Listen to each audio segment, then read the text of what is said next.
ஒரு எல்லாரும் வெயிங்க இருப்புன்னா கண்டென்ட் வைஸாவும் சூப்பரா எடுக்கிறாங்க, அதே மாதிரி கமர்ஷியல் ரெண்டுத்தையும் கரெக்டா மிக்ஸ் பண்றது தமிழ் சினிமா தான் இருக்கும். பார்த்தா ஃபர்ஸ்ட் அவருக்கு தான் டக்குன்னு படம் கிடைச்சது. கார்த்திக் சுப்ராஜ் படம் கிடைச்ச உடனே ஓகே அடுத்து நலன்குமார் சாமி வராரு, அடுத்து பாலாஜி மோகன் வராரு, அந்த மாதிரி ஒண்ணா வந்துட்டு இருக்காங்க. கரெக்டா அப்போ வந்து லாஜிக்கா வந்து 2008 சம்திங் படம் பண்றவங்களால வந்து நீ அசிஸ்டன்ட் எல்லாம் படம் பண்ண கூட படத்தை முடிக்கிறாங்க. ஆமா, இந்த செட்டப் வரும்போது நிறைய பேர் உள்ள வரதால அவங்க என்ன பண்றாங்கன்னா இதை நிறுத்திட்டாங்களோ அப்படின்ற மாதிரி எனக்கு ஒரு கொஸ்டின் வருது. வணக்கம் guys, welcome back to channel trial and success. இந்த வீடியோவில் நம்ம எதை பற்றி பார்க்க போனா, கலைஞர் டிவியில் நாளை இயக்குனர்னு ஒரு ஷோ வந்துரு. அதில் வந்து இப்போ வர டேரக்டர்ஸ்லாம் அங்கேருந்தான் வந்தாங்க. இப்படி நம்ம தமிழ் சினிமா ரூல் பண்ணுறோம், அதெல்லாம் பார்க்குறோம். ஆல்ரெடி பார்ட் 1 வந்து நம்ம ரிலீஸ் பண்ணியிருக்கோம். ஃபர்ஸ்ட் செட் ஆஃப் 8 டேரக்டர்ஸ் நம்ம பற்றி பேசிட்டோம். பார்க்குறாங்க, நம்ம ரீபேக் கூட நம்ம எடிட்டர் தம்பியை போட சொல்கிறோம், போடுவார் நடுவில். அது பார்க்குறாங்க, பார்த்துருவாங்க. பார்ட் 2ல் வந்து என்ன பார்க்க போனால் அடுத்த செட் ஆஃப் 8 டேரக்டர்ஸ் பற்றி பார்க்க போகிறோம். இப்படி இந்த நாளை இயக்குனர் இந்த ஷோ வந்து டேரக்டர்ஸ் வந்து என்னென்ன டேரக்டர்ஸ் அங்கன்னு வந்திருக்காங்க, ஏன் வந்து நாளை இயக்குனர் போச்சுன்னு அதையும் நம்ம டீட்டெயிலாக அந்த வீடியோவில் டிஸ்கஸ் பண்ணியிருக்கோம். இந்த வீடியோவில் எதுனா இந்த 8 டேரக்டர்ஸ் பற்றி யார் யார் அதர் டெக்னீஷியன்ஸும் வந்திருக்காங்க, இந்த டேரக்டர்ஸ் மட்டும் அதர் டெக்னீஷியன் வந்திருக்காங்க, அதுக்கான லீடையும் நம்ம அடுத்த வீடியோவில் பார்க்கலாம். இதையும் நம்ம கொடுக்கலான்னு இருக்கோம். அதுதான் இந்த மேஜர் கண்டென்ட்டாக இருக்கு. டைம் வேஸ்ட் பண்ணாமல் டேரக்டாக நம்ம வீடியோக்குள்ள போகலாம். நீங்கள் எங்கள் சேனலுக்கு ஃபஸ்ட் டைம் வந்தால் மறக்காம எங்கள் ட்ரையல் அண்ட் சக்ஸஸ் சேனலை சப்ஸ்கிரைப் பண்ணுங்கள். இந்த மாதிரி நிறைய வீடியோஸ் காத்திருக்கு, வாங்க நம்ம வீடியோக்குள்ள போகலாம்.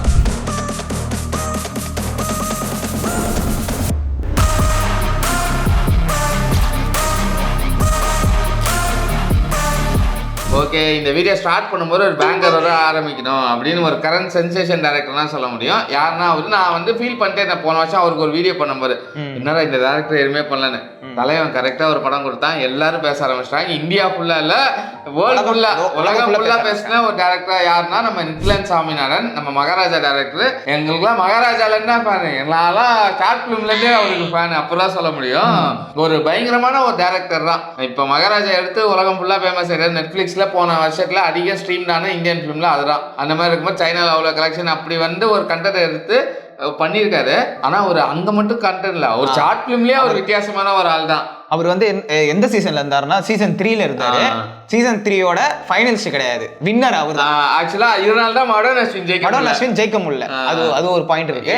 அந்த ஷார்ட் ஃபிலிம் பேர் என்னன்னு தம்பி சொல்லுவோம், புன்னகை வாங்கினால் கண்ணீர் இலவசம். அது வந்து எப்படின்னா ஃபிலிம் வந்து நீங்க பண்ண போறீங்க, நான் ஒரு ஷார்ட் ஃபிலிம் மேக்கராக போறேன், நான் ஃபிலிம் மேக்கராக போனங்கிறவன் எல்லாருமே அந்த ஷார்ட் ஃபிலிம் மெஜாரிட்டியே பார்த்துருப்பாங்க. ஏன்னா நான் வந்து சின்ன வயசுல பார்த்தது, லேட்டரா ஒருத்தவங்க சொல்றாங்க அதுதான் மகாராஜா நித்தில இருந்து அதை எடுத்தாரு.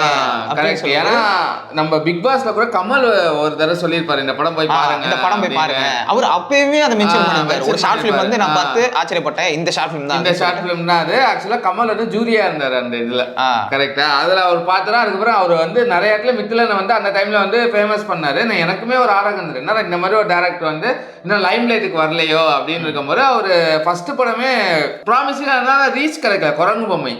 அதுக்கப்புறம் மகாராஜா வந்து ஒரு பக்காவா இருக்கு. இப்போ ஒரு லைம் லைட்டர்னா ஒரு டேரக்டர் தான். கண்டிப்பா வந்து ஆல் ஐஸ் ஆன் ஹிம் தான். இப்போ கூட நான் கேள்விப்பட்டேன் அஜித்துக்கு வந்து கதை சொல்லியிருக்காரு அப்படின்னு. பாப்பா அவரோட கரியர் வந்து பீக்ல இருக்கு.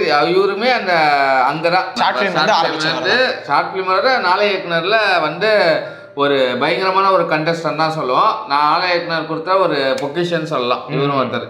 அடுத்த இந்த லிஸ்ட்ல யார் இருக்கானா, இவர் வந்து ஷார்ட் வந்து நல்லா கொடுத்தாரு. அவர் ஷார்ட் பிலிம்ஸுமே நிறைய பேர் பார்த்துருக்காங்க. நானுமே ஒரு ஷார்ட் பிலிம் ரொம்ப ஃபேமஸ் பார்த்துருக்கேன். அவர் வந்து ஆரம்பிச்சது நம்ம எஸ்கே தான் இன்ட்ரடியூஸ் பண்ணாரு. யாருன்னா ஒன்றும் இல்லை, பாக்கியராஜ் கண்ணன். அதாவது பாத்தீங்கன்னா ஃபர்ஸ்ட் வந்து நம்ம அட்லி கிட்ட அசிஸ்டண்டா இருந்தார். அவர் வந்து அட்லிக்கு அசிஸ்டண்டா இருக்கிறதுக்கு முன்னாடியே வந்து நாளை பார்ட்டிசிபேட் பண்ணி அதுக்கப்புறம் அட்லியர் அசிஸ்டன்ட் ப்ராப்பரா வந்தவர். ஒரு நல்ல ஹை ஹோப் இருந்து ரெமோவுமே வந்து ரிவ்யூவர்ஸ் மத்தியில ஒரு மிக்சட் ரியாக்ஷன் கொடுத்தாலுமே கலெக்ஷன் வைஸ் மக்கள் மத்தியில ஒரு ஹை ரீச் தான். அதுக்கப்புறம் சுல்தான் பண்ணாரு. அதுமே ஒரு மாஸ் படமே கொஞ்சம் டிஃபரெண்டான படம் தான். அது வந்து ஒரு மிக்ஸ்டு ரிவ்யூஸ் தான். அவர் வந்து இப்ப கரண்டா பென்ஸ் பண்றாரு, எல்சியூல பென்ஸ் பண்றாரு. அவரா எல்சியூல பென்ஸ் பண்றாரு. அவர் வந்து சீசன் 3ல இருந்தார். ஓகே, அவர் வந்து லாஜிக்கா பார்த்தா அந்த அவர் எடுத்த ஷார்ட் ஃபிலிம்ல வசூலுங்கிற ஷார்ட் ஃபிலிம் வந்து நல்லா ரிவ்யூஸ் வாங்கிச்சு அப்படின்னு சொல்லி அதுல காளி வெங்கட்லாம் நடிச்சிருப்பாரு. அந்த டைம்ல வந்து காளி வெங்கட் வந்து ஷார்ட் ஃபிலிம் ஃபிலிம்ஸ் தான் கண்டினியூ பண்ணிட்டு இருந்தாரு அப்படின்ற மாதிரி இருக்கும். அவருமே ஒரு கைண்ட் ஆஃப் அவரு ஒரு நாளை இயக்குனர் ப்ராடக்ட் தான் சொல்ல போனா. ஓகேவா, அடுத்த நம்ம லிஸ்ட்ல யார் இருக்குன்னா இவரு ஃபார்ம்னாலே இன்னொரு ஒரு டேரக்டர், பட் இவரு கொஞ்சம் பெரிய லெவலுக்கு போயிட்டாருன்னா சொல்ல முடியும். நிறைய கான்ட்ரவர்சியில் நடுவில் மாத்தினாலுமே but still he has got to that மார்க்னு தான் நான் சொல்லுவேன். திருப்பி இந்த படம் இப்போ ரீசெண்டாக பண்ண படம் இருக்கு, அது யாரும் இல்லை என் பேர்ல வச்சிருக்காரு, அஜய் நானமுட்டு. ஓகேவா, அவர் வந்து டிமாண்டி காலனில டெபியூ பண்ணாரு. அவருமே நாளை இயக்குனர் ஸ்கூல் தான். டிமாண்டி காலனி நம்ம பாப் தமிழா மியூசிக்ல இது நம்ம இமைக்கா ரெண்டுமே ப்ராமிசிங்கா கொடுத்து அதுக்கப்புறம் கோபரால அவர் சர்வி இப்போ டிமாண்டி காலனி திருப்பியும் பிடிச்சிட்டாரு.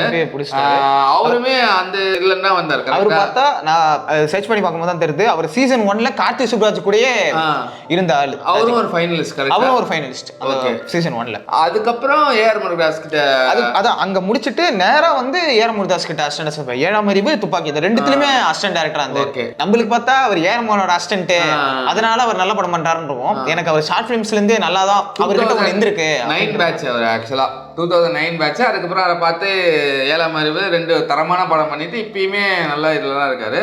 அடுத்தது இந்த லிஸ்ட்ல வந்து அந்த லிஸ்ட்ல எப்படி எனக்கு வந்து மதன் அச்சுனா இந்த லிஸ்ட்ல எனக்கு இவரை சொல்லலாம்.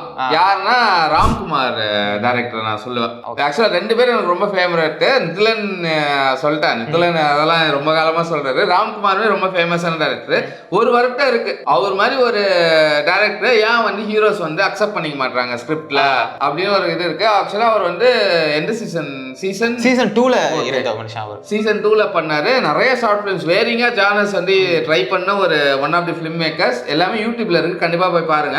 அதுல வந்து லாஜிக்கா பார்த்தா முண்டாசிப்பட்டியோட பைலட்டேஷன், அதாவது அந்த ஒரு ஷார்ட் ஃபிலிம் பார்த்தாலே முண்டாசிப்பட்டி அதை வச்சு தான் எடுத்திருக்காங்க அப்படின்னே நம்மளுக்கு தெரிஞ்சிடும். அந்த ஷார்ட் ஃபிலிம்ல இருந்து தான் எனக்கு ராம்குமார் எப்படின்னா முண்டாசிப்பட்டி படம் பார்த்துட்டு அந்த ஷார்ட் ஃபிலிம் பார்க்கும்போது ஓ இவர் தான் அவர் போல. அதேதான் ஆக்சுவலா காளி வெங்கட்ரா அங்கேயும் அந்த ரோல் பண்ணிருப்பாரு, முனிஷ்கான் அந்த ரோலையும் பிளே பண்ணிருப்பாரு. கரெக்டா, அங்க அந்த ரெஸ்பெக்டிவ் ரோல் அங்கதான் முனிஷ்கான் இன்ட்ரோடியூஸ் ஆகுறாரு. கைண்ட் ஆஃப் வந்து ரொம்ப டிஃப்ரெண்டான ஒரு படம், காமெடியே ஒரு டிஃப்ரெண்டா சொன்ன ஒரு படம் எனக்கு ரொம்ப பிடிச்சிருக்கு. அப்படின்னு பார்த்தா பல வருஷங்களுக்கு அப்புறம் ராட்சசன் ஒரு படம் அவ்வளவு ரிஜெக்ஷன் பண்ணி ராட்சசன் ஒரு படம் வந்து அவர் தான் அந்த ட்ரெண்டை கரெக்டா செட் பண்ணாரு. அதே மாதிரி படம் ஊறப்பட்டது வந்தது, ஆனா அவர் வந்து அடுத்த படம் பண்ணவே இல்லை. அவர் பார்த்துட்டு அந்த பேக்ரவுண்ட் ஸ்கோர் த்ரில்லர் ஜானர் திருப்பி கொண்டு வந்தார். அவர் தான் செம்ம கலெக்ஷன். ஆனா எங்க போனாலும் திருப்பி தெரியல. கடைசியில பார்த்தா இப்பயுமே நிறைய பேர் அவர் இதை அக்செப்ட் பண்ணாம திருப்பி விஷ்ணு விஷாலே ஒரு படம் பண்ணிட்டு இருக்காரு இப்ப கரண்டா. ஆக்சுவலா இதுல ஒரு காமன் பிரச்சனை இருக்கு. இந்த ஷோல வரவங்க எல்லாருமே ஸ்கிரிப்ட் கன்வே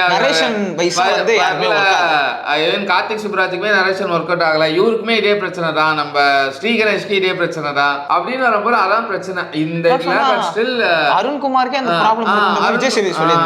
ஆமாமா, அருண்குமாருக்கு இதே ப்ராப்ளம். அதனாலதான் அருண்குமார் சேதுபதி படமே வேற எங்கேயோ போய் யாரும் பண்ணலன்னு அவர் பண்ணாரு. அவரே ஒரு 3 படம் பண்ணாரு நினைக்கிறேன். ஆமா 3 படம் பண்ணாரு. சிந்து பாட்டு அவருக்குமே 3 படம். ஃபர்ஸ்ட் பண்ணையாரம் பட்மனியும் அடுத்த சொல்லுவோம் சேதுபதி. இது அவர் சொல்லும் போது சரி அவரையுமே அடுத்ததா சொல்லிடுவோம். அவருமே இந்த பற்றையில இருந்து வந்த ஒரு டைரக்டர் தான். இடையில ஒரு பின்னடைவு இருந்தாலுமே இப்ப சித்தான ஒரு ட்ரேட்மார்க் படம் இப்ப வீரதீரசுரா அவர் ஜானர்லே இல்ல, ஒரு மாஸ் படமா நான் போறேன் அப்படின்ற மாதிரி ட்ரை பண்ணாரு. ஒரு ஜானர் ட்ரை பண்ண சொல்லாரு. சேதுபதியே ஒரு மாசான படம் தான் என்ன கேட்டா. அது வந்து விஜய் சேது கரியர்லயே ஒரு மாசான படம். அதுதான் இன்னொன்னு என்னன்னா அருண்குமார் டைட்டில்லாம் ஷார்ட் பிலிம்ல செம இதுவா இருக்கும். நீயா நானா, ப்ராஜெக்ட் ஐஷு, இந்த மாதிரி டிஃப்ரெண்டா வைக்கிற ஒரு டைட்டில் வைக்கிற ஒரு ஆள் தான் வச்சுங்களேன். பாருங்க எல்லா ஷார்ட்லயுமே இருக்கு. ஒரு நல்ல ஒரு ப்ராஸ்பெக்ட் தான். அவருமே ப்ரூவ் பண்ணிட்டாரு. இந்த லிஸ்ட்ல நிதிலனுக்கு அப்புறம் அதிகம் ப்ரூவ் பண்ண ஒரு டைரக்டர் அவருமே சொல்லலாம். அதுக்கப்புறம் இந்த லிஸ்ட்ல யார் இருக்காருன்னா கொஞ்சம் ப்ராமிசிங்கா ஒரு டைரக்டர், ஒரு காமெடி படம் நல்லா கொடுத்துடலாம் அப்படின்ற ஒரு ப்ராமிசிங்கான டைரக்டர் தான். என்ன அந்த அளவு இவர் ரீச் ஆகல மீதி பேரை கம்பேர் பண்ணாம. பட் ஸ்டில் அந்த இடத்துல எப்படி கல்யாணம் இங்கேயும் சொல்லலாம். பட் ஸ்டில் ஆனா கல்யாண அளவு கிடையாது. இதுல டோட்டலா வேரி. அங்க ஒண்ணு பண்ணிட்டு இங்க அப்படியே காமெடி ஜானர்ஸ் வந்தாரு. அவர் யாருன்னா ஜான்சன். அவர் என்ன பண்றாருன்னா பாரிஸ் ஜெயராஜும் சந்தானத்துக்கு கூட 2 படமே நல்ல படம் தான். சந்தானத்துக்கு நல்ல இந்த சமீப காலத்துல சந்தானத்துக்கு ஓடின படம் இந்த 2 படம் நான் சொல்லுவேன். அவர் ஹீரோவா பண்ணி காமெடி ஒர்க் நிறைய சொல்லிருப்போம். ஆனா இந்த 2 படம் பார்த்தாங்கன்னா அது கொஞ்சம் கண்டிப்பா இருக்கும். ஆனா ஷார்ட் பிலிம்ஸ் பார்த்தா டோட்டலா வேற இல்ல. ஆமா, அவங்க வந்து ஒரு டாபிக் கொடுத்து ஒர்க் பண்றதால அவங்க ஜானர்ல போக முடியாது. அதுல அவங்க என்ன ஜானர் எக்ஸ்ப்ளோர் பண்றாங்க அதுதான் மேட்டர். அந்த மாதிரி ஒரு லிஸ்ட்லாம். அடுத்தது நம்ம லிஸ்ட்ல யார் இருக்கான்னா எனக்கு இவருமே கொஞ்சம் பிடிக்கும். அவரோட ஃபர்ஸ்ட் படம் எனக்கு ரொம்ப ப்ராமிசிங்காக இருந்தது. இந்த காம்ப்ளிகேட்டான ப்ராஜெக்ட் இவ்வளோ சிம்பிளிஃபைடாக யாரும் எனக்கு சொல்லி நான் பார்த்ததே இல்லை. யாரும் இல்லை, நம்ம இன்டர்நெட் நாளையோட டைரக்டர் ரவிக்குமார், அவர் அயலான் கூட எடுத்தாரு. அவருமே ஒரு ப்ராமிசிங்கான கண்டென்ட். கரெக்டா? கண்டிப்பா. ஏன்னா இன்டர்நெட்னால வந்து அந்த பட்ஜெட்டுக்கு டைம் டிராவல் படம் எடுத்துட முடியுமான்னு கேட்டா அவ்வளோ ஈஸியா புரியுற மாதிரி எடுக்கணும், அது ஒரு ஃபேக்டர். அது ஈஸியா பண்ணியிருப்பாரு. அவர் வந்து சீசன் 2ல பார்ட்டிசிபேட் பண்ணார். அதான் அந்த அயலான் வந்து தான் கொஞ்சம் லேட் ஆனதால அவர் நடுவில் படம் பண்ணல. சப்போஸ் அயலான் அப்பயே முடிஞ்சிருந்ததுன்னா அவர் இந்த டைமுக்கே ஒரு 5 படம் பண்ணிருக்க வேண்டிய டேரக்டர். ஏன்னா அவ்வளோ ஃபர்ஸ்ட் செட்ல வர டேரக்டர். அவ்வளோ ஃபர்ஸ்ட் செட் என்னன்னா அயலான் தான் நான் பண்ண, அயலான் பண்ணிட்டு நான் போவேன்னு அந்த மாதிரி எஸ்கேவே நிறைய பேர்ல சொல்லுவார், பண்ணுங்க சார். இல்ல சார் நான் இது பண்ணாம போக மாட்டேன். மிஸ்ஃபயர் ஆயிருக்குதான், பட் ஸ்டில் டெக்னிக்கலா அந்த எக்ஸ்பீரியன்ஸுக்கு டெக்னிக்கலா ஒரு மார்வல் படம் தான் நான் சொல்லுவேன்.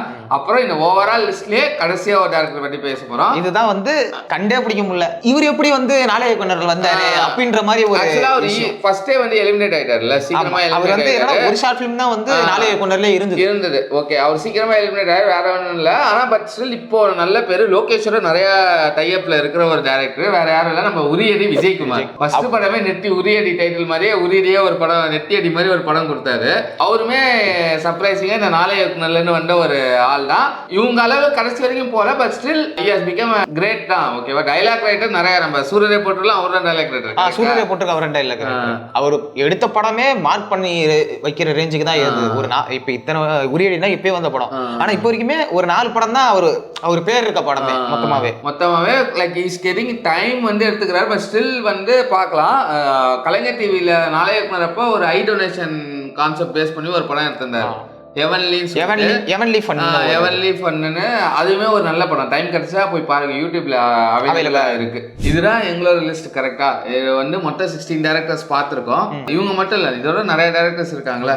ஆனா எப்படி சொல்றதுன்னா இவங்களே எஸ்டாப்ளிஷ் ஆன டைரக்டர்ஸ். சில பேர் வந்து ஒரு படம் கொடுத்து ஃபிளாப் ஆகி வெளியே போயிருக்கலாம். ஏன் சில பேர் வந்து படம் பண்ணி ஸ்டாப் ஆயிருக்கலாம். அவங்களுக்கு வந்து அடுத்து கட்டம் போகாம கூட இருந்திருக்கலாம். பட் சக்சஸ் ரேட் வந்து அதிகம். ஆமா, இவங்களுக்கு தான் சக்சஸ் ரேட் அதிகம். இதே வந்து ஒரு விஜய் டிவி பண்ணினா நிறைய பேர் சொல்லி கூவிருப்பாங்க. ஆனால் கலைஞர் டிவி பண்ணலாம், அது ஒரு மார்க்கெட்டிங்காக இருக்குல்ல. ஆனால் எல்லா டேரக்டரும் ஃபேமஸ் ஆக்குனாங்க. என்ன ஒரு ரிக்வஸ்ட்னா, தயவு செஞ்சு யாராவது பார்த்தீங்கன்னா திருப்பி இந்த ஷோ ஸ்டார்ட் பண்ணுங்க. நம்மள மாதிரி தம்பி மாதிரி நிறைய அப்கமிங் ஃபிலிம் மேக்கர்ஸ்க்கு ஒரு யூஸ்ஃபுல்லாக இருக்கும். ஒரு ஃபிலிம் இண்டஸ்ட்ரியில் சீக்கிரம் படம் பண்ணுறதுக்கு ஒரு நல்ல ஒரு பிளாட்ஃபார்ம், ப்ரொடியூசர்ஸை பின் பண்ணுறதுக்கு ஒரு பைலட் ஃபிலிம், அவங்க ஃபிலிமை வந்து ஒரு நல்ல ஒரு பெரிய ஆளுங்க மார்க் பண்ணுறது, அதெல்லாம் ஒரு ஆடட் அட்வான்டேஜ் தான் அவங்க ப்ரொஃபைலுக்கு. இது ஒரு நல்ல ஒரு இனிஷியேட்டிவாக இருக்கும். கேரக்டர்ஸ் தாண்டி நிறைய டெக்னீஷியன்ஸ் பண்ணியிருக்காங்க. விஜய் சேதுபதி போன்ற ஆளுங்களாம் கூட இதில் நடிச்சவங்க தான். பாபி சிம்மெல்லாம் நம்மளுக்கு தெரிஞ்சவங்க, அது மாதிரி தெரியாதவங்க ஊறப்பட்ட பேர் இதுலேருந்து இன்வால்வ் ஆகிருக்காங்க.